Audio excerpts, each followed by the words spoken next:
Sir आप तो architect Venkatesh Shah वाले हैं ना। हाँ जी। सर मेरा एक प्लॉट है येडा सेक्टर 18 में। तो मुझे उसका कंप्लीशन कुछ समझ नहीं आ रहा कैसे लेना है, फिर कब तक लेना है। आप उसके ओके, बारे में कुछ गाइड कर सकते हैं। बिल्कुल आओ बैठ के बात करते हैं।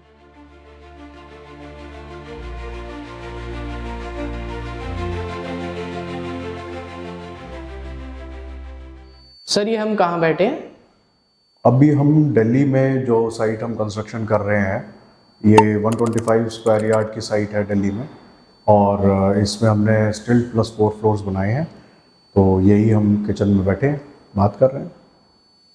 जी सर बताइए आगे। तो जैसा आपने बताया आपका 300 स्क्वायर मीटर का प्लॉट है, राइट? जी जी। ओके, तो क्या कन्फ्यूजन है बताओ। सर मुझे ये समझ नहीं आ रहा कि कंप्लीशन कैसे लेना है, क्या उसका प्रोसेस रहेगा। कोई कन्फ्यूजन की नीड नहीं है, मैं सारा एक्सप्लेन करता हूँ। सबसे पहली चीज़ तो हमें ये समझनी है कि हमारा जो प्लॉट है उसकी रजिस्ट्री के लिए अथॉरिटी एक चेकलिस्ट निकालती है। वो चेकलिस्ट आपके पास आती है, उस चेकलिस्ट के 6 मंथ्स के टाइम पीरियड में आपको रजिस्ट्री करानी हो।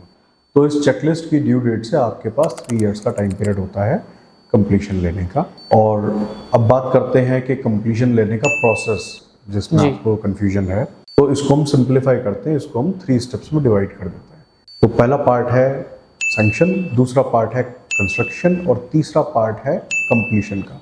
सैंक्शन को और एलेबोरेट करते हैं तो इसमें आपके एक सेट ऑफ डॉक्यूमेंट्स हैं जो कि आपको सबमिट करने होंगे।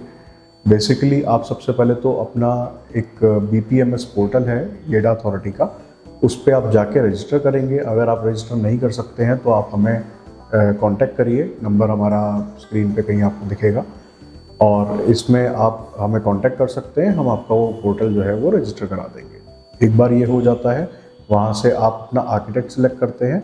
रेस्ट जो प्रोसेस है वो आपके आर्किटेक्ट ही फुलफिल करेंगे। ये सेट ऑफ डॉक्यूमेंट्स भी आप अपने आर्किटेक्ट को देते हैं। बहुत बेसिक से डॉक्यूमेंट्स हैं, such as your allotment letter, your copy of lease deed and सो।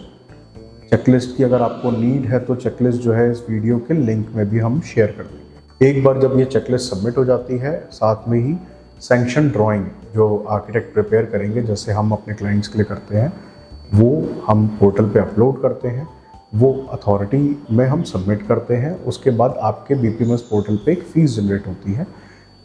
इसमें एक एडिशनल प्रोसेस भी है जो कि है आपका लेबर सेस पे करने का। उसका रजिस्ट्रेशन का प्रोसेस भी सिमिलर है, बट उसमें इतने ज़्यादा डॉक्यूमेंट्स की नीड नहीं होती है। अब बात करते हैं स्टेप नंबर 2 की, दैट इज़ कंस्ट्रक्शन। सर आप भी कंस्ट्रक्शन करते हैं? जी हाँ, बिल्कुल हम कंस्ट्रक्शन करते हैं। आप येडा आइए, आप हमारी कुछ चलती हुई साइट्स, आप हमारी कुछ कंप्लीटेड साइट्स भी देखिए। सर हमें कंस्ट्रक्शन कितने एरिया की करनी है? जैसा मैंने आपको बताया कि 300 स्क्वायर मीटर में हमें मिनिमम 112.5 स्क्वायर मीटर्स का एरिया कवर करना होता है और उतनी ही हमें कंस्ट्रक्शन करनी है। बट इसमें आपको समझना है कि बिल्डिंग में जो छज्जे की प्रोजेक्शन आप लेते हैं वो इस 112.5 स्क्वायर मीटर से सेपरेट होती है। हाँ सर, कंप्लीशन के लिए कंस्ट्रक्शन करते हुए किन किन बातों का ध्यान रखना पड़ेगा? Very good question. तो कुछ बेसिक चीज़ें हैं जिसको हमें ध्यान रखना है, जिनके बेसिस पे ही हमें कंप्लीशन मिलेगा।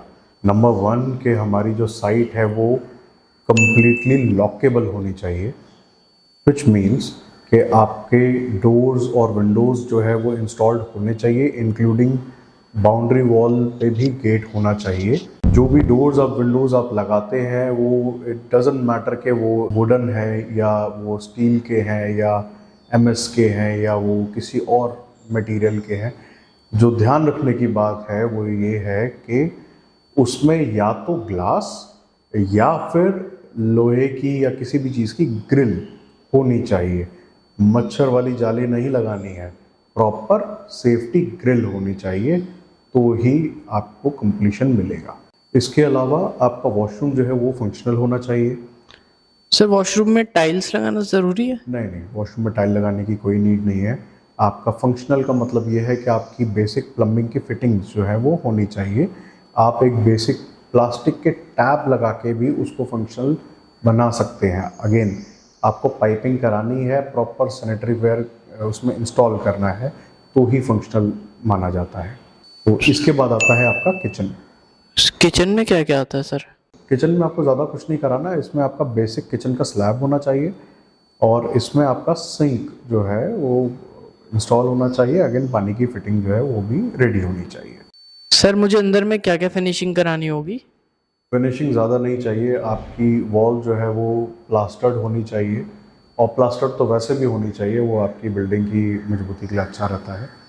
प्लास्टर के ऊपर में आप किसी भी तरह का बेसिक पेंट कर सकते हैं। और सर फ्लोर? फ्लोर पे आपको किसी तरह की टाइल या पत्थर लगाने की नीड नहीं है। बेसिक एक आरसीसी करके आप अपने फ्लोर को मजबूती भी दे सकते हैं और एक प्लास्टर्ड फ्लोर जो है वो बेसिक कंप्लीशन के लिए ओके है। तो बात करते हैं स्टेप नंबर 3 की, दैट इज़ कंप्लीशन। हाँ सर, कंप्लीशन कैसे लेना है? हाँ बताते हैं बिल्कुल। जैसे हमने स्टेप नंबर 1 फॉलो किया था, बिल्कुल सिमिलर प्रोसेस है कंप्लीशन लेने के लिए स्टेप नंबर 3 का भी। सेम डॉक्यूमेंट्स आपके सबमिट होंगे, कुछ डॉक्यूमेंट्स जो हैं वो आपके एडिशनल जाएंगे, कुछ एफिडेविट्स आपके एडिशनल बनेंगे। अगर आपने सैंक्शन और कंप्लीशन बनाने में, कंस्ट्रक्शन में कुछ फ़र्क कर दिया है, कुछ डिफरेंस है, इन दैट केस आपको रिवीजन भी कराना होगा। बट अगर कोई चेंजेस नहीं है तो आपको किसी तरह के रिवीजन की ज़रूरत नहीं है, आप डायरेक्टली कंप्लीशन अप्लाई करें और कुछ टाइम में आपको कंप्लीशन भी मिल जाता है। ओके। क्या सर मुझे इस पूरे प्रोसेस के लिए अथॉरिटी जाने की ज़रूरत पड़ेगी? नहीं, बिल्कुल नहीं। अगर आप शाहवालिया आर्किटेक्ट से कोई भी काम कराते हैं तो आपको किसी भी चीज़ के लिए अथॉरिटी जाने की कोई नीड नहीं है। सर इस पूरे प्रोसेस में किस किस तरह की फ़ीस लगेंगी और मुझे कैसे पे करनी है?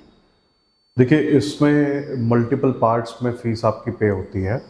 तो एक पार्ट होता है जो कि आपका येडा अथॉरिटी को फ़ीस पे होती है, जो कि ऑनलाइन फ़ीस पे होगी, आपके पोर्टल से होगी। सेकंड पार्ट आपका आता है जो कि लेबर सेस का है और ये फ़ीस भी आपकी ऑनलाइन ही पे होती है। आपकी किसी भी तरह की फ़ीस जो है वो ऑनलाइन के अलावा नहीं होती है। अगर मुझे सर लीज डीड कराए हुए 3 साल से ऊपर हो गए तो क्या मुझे पेनल्टी पे करनी होगी? टेक्निकली तो आपको पेनल्टी पे करनी पड़ती, बट अभी अथॉरिटी ने क्योंकि टाइम पीरियड आपका बढ़ाकर 31 दिसंबर 2026 तक एक्सटेंड कर दिया है, इसलिए फ़िलहाल आपको किसी भी तरह की पेनल्टी पे करने की ज़रूरत नहीं है। बट एक बार ये टाइम पीरियड एक्सटेंड नहीं हुआ और आपने तब तक भी कंप्लीशन नहीं लिया, इन दैट केस आपको पेनल्टी देनी पड़ सकती है। अगर सर मैंने कंस्ट्रक्शन टाइमली नहीं करी तो कितनी पेनल्टी पे करनी होगी? देखिए, फर्स्ट ईयर में आपकी पेनल्टी 4% होती है, सेकेंड ईयर में पेनल्टी 5% हो जाएगी और थर्ड ईयर में ये पेनल्टी 6% हो जाएगी। और इसमें आपको ध्यान इस बात का भी देना है कि ये परसेंट जो है वो आपका करंट सर्कल रेट के हिसाब से डिसाइड होता है। अगर सर मुझे सैंक्शन, कंप्लीशन, कंस्ट्रक्शन का काम आपसे कराना है तो आप कब से स्टार्ट कर सकते हैं? देखिए, क्योंकि अभी हम जुलाई में बात कर रहे हैं तो it is very less time that is in our hand. हमारे पास बहुत ही कम समय बचा है, तो आप ज़्यादा अब इसको डिले ना करें और आप इस प्रोसेस को जल्दी से जल्दी स्टार्ट करें ताकि हमें भी एक प्रॉपर अप्रोप्रिएट टाइम मिल पाए और आपके तीनों स्टेप्स जो हैं वो टाइम के साथ कंप्लीट हो पाए। अगर आपको भी सैंक्शन, कंस्ट्रक्शन और कंप्लीशन कराना है तो आप फर्दर डिटेल के लिए हमारी वेबसाइट shahwaliaarchitect.com विज़िट कर सकते हैं, जिस पे हर एक प्लॉट साइज़ के अकॉर्डिंग आपको सारी डिटेल्स अवेलेबल होंगी। इसके अलावा अगर आप हमसे वन स्टॉप सॉल्यूशन चाहते हैं जिसमें हम सैंक्शन, कंस्ट्रक्शन और कंप्लीशन तीनों करें, तो आप स्क्रीन पे दिए हुए नंबर पे भी हमें कांटेक्ट कर सकते हैं और ये नंबर हम डिस्क्रिप्शन में भी शेयर कर देंगे। ठीक है सर, मैं आपको प्लॉट नंबर बता देता हूँ, आप हमारा काम करवा दीजिए। Okay, very good, thank you sir. Welcome.